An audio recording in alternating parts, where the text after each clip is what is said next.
नमस्कार दोस्तों। आइए आज हम जानेंगे कि चुनावों के समय हम नेता का सिलेक्शन कैसे करें। हम किस नेता को वोट दें, क्या पैमाना है उसका कि वो नेता सही है, हमें उसे वोट देना चाहिए। देखिए, कुछ लोग कहते हैं कि जो विकास करता है उस नेता को वोट देना चाहिए, लेकिन नहीं, मैं इसको नहीं मानता। ये धारणा गलत है।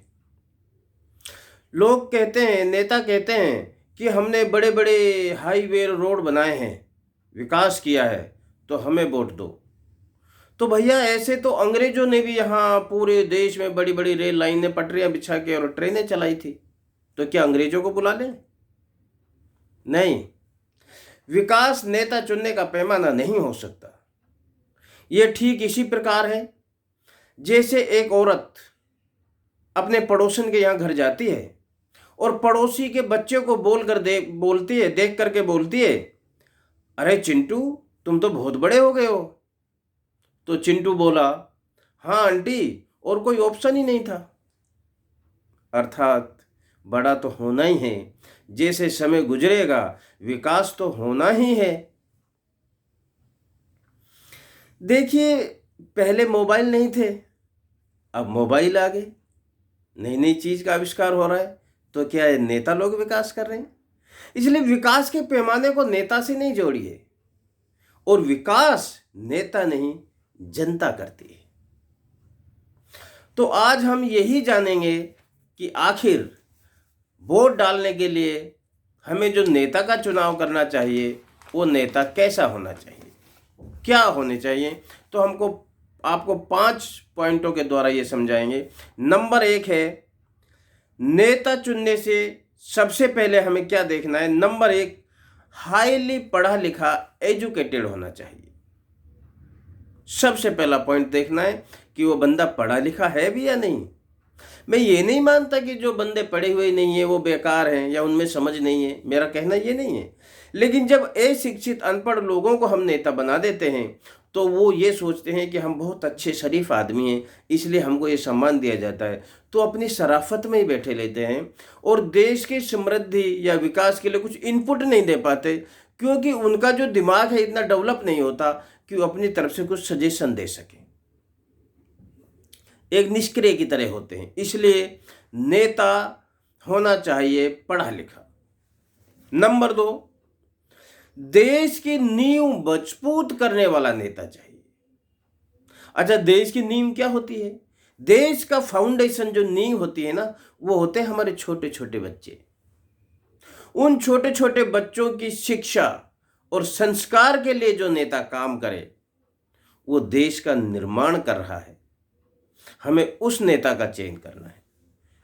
और क्या पैमाना होना चाहिए नेता का चयन करने के लिए जिसे हम वोट कर सकें। नंबर 3, समाज में भाईचारा, सुकून, शांति पसंद नेता चाहिए। नेता ऐसा नहीं होना चाहिए कि वो जो बोले कि हम जनता की गर्मी निकालने वाला नेता नहीं चाहिए। 80-20 की लड़ाई, आपसी धर्मों में लड़ाई कराने वाला नेता नहीं चाहिए। सब में समान भावना से देखने वाला, सबका सम्मान करने वाला, सबको समान दृष्टि से देखने वाला चाहिए। वो राजा ये नहीं हो सकता, वो नेता ऐसा नहीं हो सकता जो बोले कि मेरे पास बुलडोजर है। जनता से ऐसा नहीं बोल सकता, ऐसा नेता नहीं चाहिए। नेता चयन करने का पॉइंट नंबर 4, नेता धार्मिक नहीं आध्यात्मिक होना चाहिए।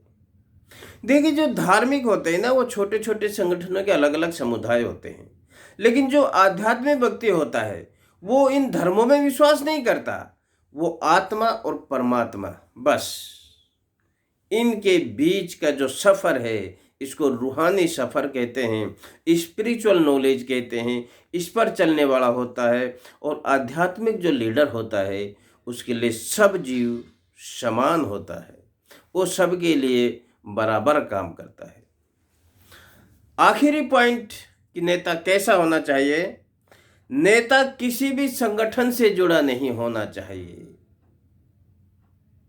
दोस्तों, जो किसी संगठन समुदाय से जुड़ा होगा वो उस बंधन में होगा। देखिए, बंधन तो बंधन होता है, बेड़ी चाहे सोने की हो चाहे लोहे की हो, जंजीर तो जंजीर है। इसलिए वो किसी संगठन से नहीं जुड़ा होना चाहिए। हमारे धार्मिक ग्रंथों शास्त्रों में भी यही लिखा हुआ है कि अकेला मनुष्य ब्रह्मा के समान होता है, दो मनुष्य देवता के समान होते हैं, और तीन से ज्यादा जहां संख्या आती है निर्णय लेने में, वो केवल कोलाहल, भीड़ है, इसके अलावा और कुछ नहीं। तो एक सभ्य नागरिक बनने के लिए, अपनी ये ड्यूटी निभाने के लिए, अपने देश के लिए, हमें इन पॉइंटों को देखकर सोचकर नेता का चुनाव करना है। भारत माता की जय बोलने से आप देशभक्त नहीं बनोगे। विवेक से सोचेंगे हम देश के लिए क्या कर सकते हैं। वोट तो सही डाल सकते हैं, सही लीडर तो चुन सकते हैं, यही हमारी देशभक्ति होगी। नारा लगाने से देशभक्त नहीं बनते। दोस्तों, यदि हमारे विचार आपको अच्छे लगें तो हमारा यूट्यूब चैनल है रीडिस्कवर भारत, उस पुराने भारत की खोज। पुरानी मान्यताओं में क्या कमी आ गई हैं, उनका निवारण कैसे होगा, अगली वीडियो के लिए आप हमारे इस चैनल को रीडिस्कवर भारत को सब्सक्राइब कर सकते हैं। जय हिंद।